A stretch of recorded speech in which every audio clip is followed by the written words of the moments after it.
Welcome back to Proper Academy, and in today's video I'm going to show you guys how to delete your Zoom account across all your devices. So once you delete it on your phone here, then you won't have to worry about deleting it on anything else, so it's deleted across everything.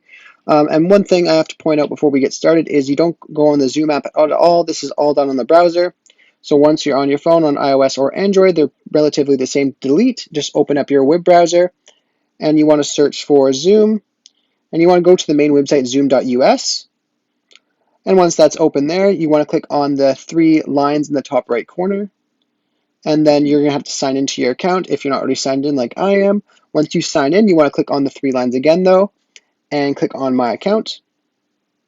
And then once you're on My Account, you want to scroll down and click on this Profile drop-down menu here.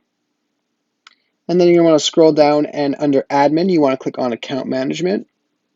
And then you want to click on Account Profile. And then if you scroll down on Account Profile, you'll see there's an option to terminate my account. You want to click Terminate My Account and click on Yes. And it says terminate your account, it was successful, and that's how easy it was to terminate it. I hope I was able to help you guys out with this video. If I was, be sure to leave a like and subscribe for more Zoom tutorials and more tutorials overall. Thanks for watching.